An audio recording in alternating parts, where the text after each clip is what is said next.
What is the most effective psychological trick you use? Story 1. I used to live in a walkable city and, unfortunately, was accosted many times by people wanting money or loose change or whatever.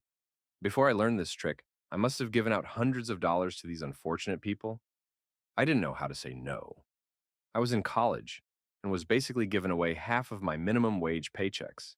But then I thought of a plan. I will pretend I did not hear them correctly and that I think they are offering me something, like a pamphlet, or want me to take a survey. As I'm walking by and they begin to talk to me, usually about how they are stuck in this city and need money to get to Miami or some crap, I just say, "Oh, thank you, but I'm okay." Or even, "No thanks, I'm fine." It totally stops them in their tracks and breaks up their trick of trying to snare me into a conversation with them. Now I can give money to people when I can control the situation and not be caught off guard. Story 2. Separate the person from their action. My daughter is a naughty. She's a good kid who did a naughty thing. That way they font go in the whole self-fulfilling prophecy thing of thinking they are a bad person. Also, focusing on the mood, emotion that triggered the bad behavior. My daughter snatched a toy from someone else. She's probably frustrated at the thought of sharing her toys and wants someone on one attention. I will take her to a different room and give her that. I will also learn from the triggers and try to avoid that in future. My daughter gets tetchy after spending 4+ hours with friends, so we make sure that playdates don't exceed that. If we are doing something all day with someone, then we will go somewhere separate for lunch, so our daughter has time away from being social. Story 3. When I lived in New York City, I was at a bar and wanted a beer and a shot. Me being the nice guy I am, I offered to purchase a shot for the bartender as well. They politely declined after a few more rounds, and I was ready to settle up. They gave me a shot in the house. I started offering to buy the bartender a shot every bar I went into, assuming it wasn't slammed and was manageable. Almost every single time it resulted in me getting a free beer or shot. I'm also a pretty charismatic guy, which I'm sure has a lot to do with psychology. I'd be a great cult leader. I still do this when I'm in the States and it works, but it worked the most for me. Story 4. This may not work in every situation, but because I am younger than everyone in my office, by 25 years or more, they question if I can even do the job and tend to ask me a lot of questions, even about stuff they themselves don't know anything about. What I do is I just answer everything confidently and use big words. They won't know what certain words mean and give up on trying to understand. And speaking confidently on top of that makes it seem like you know what you are doing. Story 5. I try to avoid doing crap like this as hard as I avoid being tricked by this crap. But occasionally, just to keep from getting nervous and talking too loudly and verbally overextending myself, I intentionally invoke the aura of my gloomy, aloof older brother who genuinely does not care about most people. A double-edged sword, because on the one hand, it's cool that he doesn't care what people think about him, but also doesn't really care what happens to most people. Of course, this attitude makes everyone around him desperate for his unwindable attention. As sad a concept as that is, it works pretty well. I'll never understand why that is. That crap always pisses me off with my brother, and I personally try to surround myself with outgoing, emotionally expressive people who want me to like them. Story 6. Eye contact. Firm and unwavering eye contact. This is absolute gold if you're arguing with someone or trying to get information from them. Most people do not like to be gawked at, especially in stressful situations. More often than not, the opposition will be immediately on edge and defensive. This is usually when they get sloppy and lose their cool. Play your cards right, and you won't even have to raise your voice. Just your eyes. As for the intel gathering, steady eye contact paired with silence and a neutral facial expression will almost always make the other person feel like they need to keep talking just to fill the silence. Start the interaction by repeating a statement they made with an upward inflection at the end to sound like a question. The goal is to give them enough rope to hang themselves with in exchange for very little effort on your. Give the impression that you already know when, where, how, and why they messed up, and that you are graciously giving them the opportunity to come clean about it. Eye contact, minimal speaking, and the best poker face you can muster. Story 7. One for other people. When you want someone to share private information, make an incorrect guess about the information. People usually like to correct your misconceptions about them more than they like their privacy. For me, a trick after doing laundry, I lie to myself. I'll just fold one shirt. Once I've started, I figure I might as well put away the rest of the basket. It reminds me of that Justice League scene where Batman tells the Flash, save one person, and he can't stop once he gets started. Story 8. My childhood involved my empathy. I'm a very self aware empath, weaponized against me via suicidal mother. She would cut, hit, and beat to get me to do things. Over 20 plus years of the above gave me the ability to tap and harness rage. I learned through this that every single one of us, universally, are capable of inflicting immense pain and suffering if pushed into a corner with no way out. So the trick? Give in to the rage when needed. While enraged, I do not give a damn about the consequences, liability, or who gets hurt.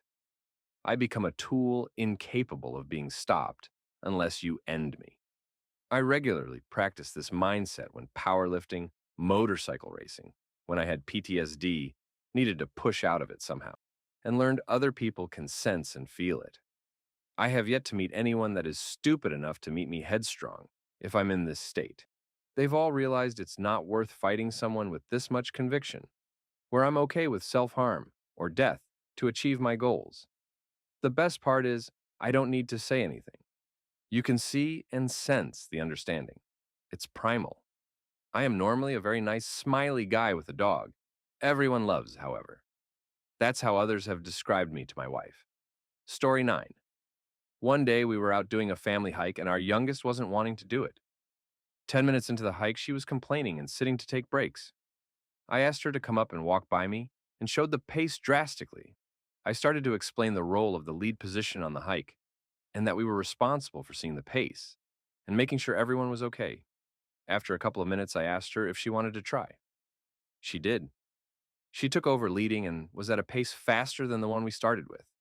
She led the family for 4.5 more miles without a single complaint. Later in life, I applied the same strategy when it came to her chores.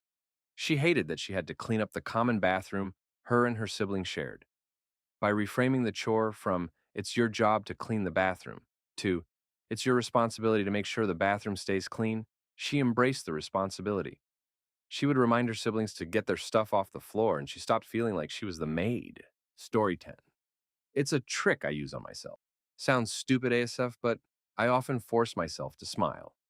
Even when you're sad, if you smile, it feels like you're kind of happy instantly.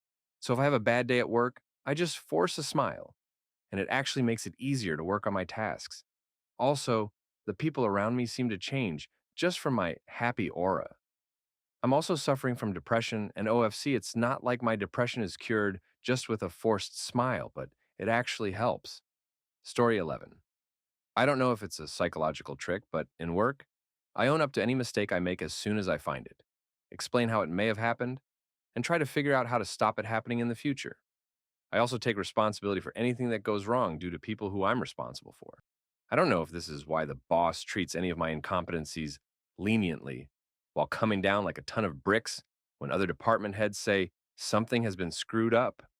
Story 12. When my son was younger, he told me a flat out lie over a something and nothing issue. Nonetheless, he lied, and I knew. I gave him the chance to fess up, and he stuck to his guns. I called him out on his fib and explained to him that I can always tell if he's being dishonest because the lower part of his ears swells a little and goes bright red. As a teen, he is still conscious of this, and if I say, for instance, have you finished your homework? He will touch his ears briefly when he is being dishonest with me. He's a good kid and not a habitual liar, but the ear thing has always stuck. Story 13. When my best friend is upset and freaked out about her husband and me failing health, I just act like she told me she got new sheets for her bed. It calms her down, and then we can talk rationally about it. I also specify you when I'm trying to make sure she's okay. Like, I will ask her how she's doing, and she automatically starts saying how her husband is BC as a caretaker. Her life revolves around him. So I will then say, okay, and how are you handling that? Usually she will give much less detailed answers about her. So I then probe a little bit, as I'm fine, and I ask if her back is feeling better or if she's getting enough sleep. I also say things like, I wish someone would offer to wash my dishes for me, but nobody does it right. To get her to say what she would appreciate someone doing the most, while also acknowledging that sometimes others don't do things the way you want. Story 17. If you are out and about and you see a couple of young ladies sitting together across the room, and one of them is definitely your kind of woman, the other not so much, your natural inclination is to go ask the one you are attracted to if she would like to dance. At this point, use this psychological trick on yourself. Think about every long term relationship you 3 years plus and how it ended. Over and over, the relationship ended for the most part the same way, to the point you get to thinking that all women are the same. Same woman, different name, to the point that you get so cynical that you just stop trying. It's just not worth it. Well, across the board, they are not all the same. The ones in your past are, but not all women are like them. Now consider the one thing that all those failed relationships have in common. The common denominator is you. Yes, sir, you are attracted to the wrong kind of woman for you. It's just that simple. But changing the checklist for attractiveness that you have been using since junior high school will not be easy. Just try asking the other gal to dance. At the very least, you will end up with a solid friend. Nature will do the rest, and you will definitely enjoy talking to her. It will change your life. Good luck. Story 18. Learn this trick in a training session for writing briefing notes for decision. Have three options. First, the absolute best thing you could get. Your fairy godmother twangs you with her magic wand and you get everything you could wish for. Second of all, the very least that you can accept. This is the absolute minimum that you need to accomplish XYZ. The third option is something in the middle and what you really want to get. Then, provide justification why the first and third options are the best, while showing all the reasons why option 2, minimum required, won't work at all and will end up costing more time or money than the other two options. The boss will generally choose option 3, but if the justification is good enough, might actually choose option 1. Story 19. I start to show, obviously fake, grave concern for the safety or well-being of people who have wronged me, people I'm close with just enough ambiguity to make it seem genuine, in order to make them regret their actions. This usually comes in the form of me pretending to take their side or showing empathy, and hinting at huge consequences that get their mind racing. Most of the time, it scares them and gets them to apologize and make up for their wrongdoings. Example: when my brother was in middle school, he was picked on by this older kid. One day at the local deli, I ran into the kid and asked him, "Hey, you're the one that doesn't like my brother, right?" Kid was like, "Yay, why?" And all I said was, so that's why the cops were at my house last night." And the kid never spoke to my brother again. Story 20. Long silence. Went out with a guy a few years back I knew from childhood. He starts this spiel how his company mucked up everyone's wages, so now they wouldn't get paid till next week's pay. As if this is New Zealand and it's not the dark ages either. Also, I have a past history of doing a company's wages. He was fishing for me to jump in and offer cash and help, but I just let silence stretch and stretch. Later, he just outright asked me for a few dollars so he could buy food for his overweight dog that also happened to live with his working sister, as he did too. I caved. Then he secretly went and purchased cigs, making sure I did not tag along to witness this. Glad that guy's history. Silence is golden. Story 21. Familiar tone, paired with matched tone. Familiar tone. When meeting a stranger, you talk to them as though you've known them for years. Just be really comfortable around them. Pair that with matched tone, where people are likely to meet your energy with an equal level of similar energy. Being comfortable around strangers puts your body language into a relaxed form. People can see that you don't view them as a threat and that you are talking as though to friends. Your bargaining will be more effective, more likely to get cheaper taxi rides, better directions, etc. Story 22. If I need to get my team, I manage to champion something I know they won't like. I use a naysayer. The team leader below me is like the mum of the team. Everyone looks to her as she is the voice of reason, and often the voice that isn't afraid to challenge. In a team meeting, I get her to openly challenge me about the tough sell. We then have a bit of back and forth, professionally, of course, until she says something along the lines of, "I didn't think of it like that. It makes total sense now." The rest of the team usually then get on board very quickly as a whole, which makes life easier. When I say something they won't like, I mean something like a tough challenge coming our way, or a change to how we do things.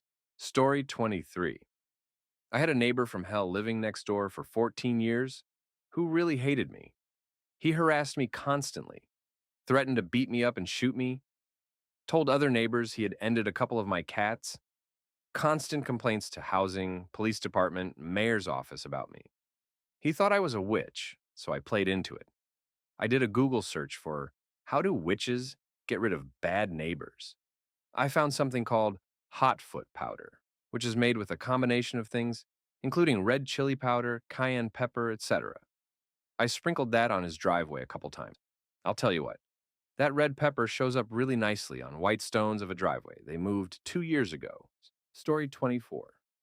When somebody's just beating the tar out of you in a game or something, and they're just on fire, ask them a question like, wow, you are just amazing today. How are you doing that? If they're in the state of flow, also known as the zone, where they're doing things really well, but unconsciously, this will take them out of it and force their mind to find an answer to that. It's very hard to get back into the zone after that. Learned it when I was playing tennis when I was younger. Now, I use it against people I play poker with. Works well. Try it. Story 25. Disarming pissed off customers at work when they're complaining about something. What do you want me to do about it? I don't waste time apologizing, explaining the logical reason why their thing was late or not in stock or whatever, because they don't care. They literally don't. You could tell them a volcano erupted and buried the distribution center, and they'd still be pissed they didn't get their thing. So I just immediately ask them what their butts want, so they will leave me alone. A refund? Okay, all yours.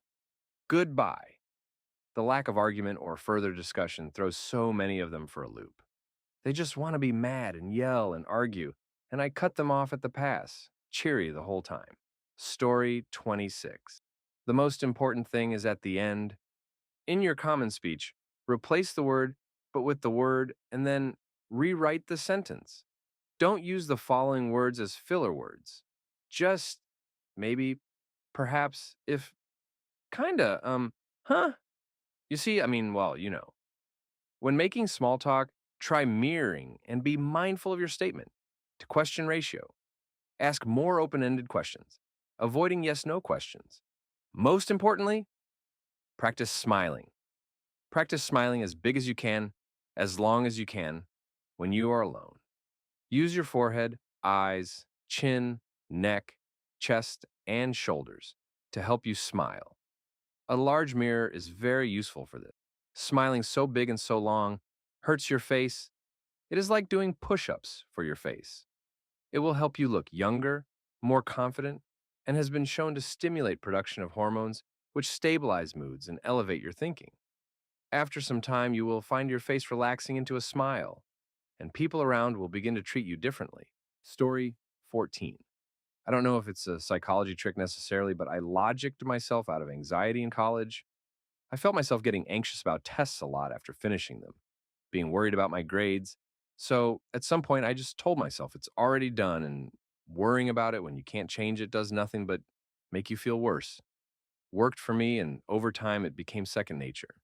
Also, started to help for things that I know have to get done, if I have to do it, for work or otherwise. What does being anxious get me but make the whole process harder? Instead, I now just take a, well, I gotta do this anyways. Might as well get it over with mentality. Story 15.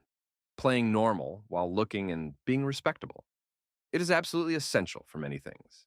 As a person that's been a part of a subculture that's considered weird and someone that has experienced both sides of the coin in employment, law enforcement, general public interaction, customer service, and even dealing with fellow parents, now that I'm also a parent, it's very helpful to be able to put on a cloak of anonymity that normalcy provides. Anything out of the ordinary draws attention, and attention is the last thing you want from most people, honestly.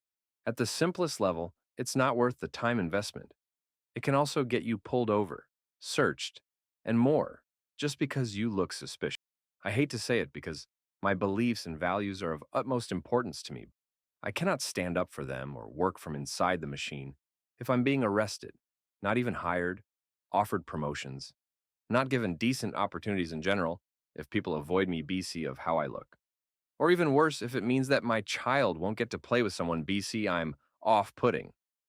Don't get me wrong, there are clues, but I play the game and maintain it in the public domain.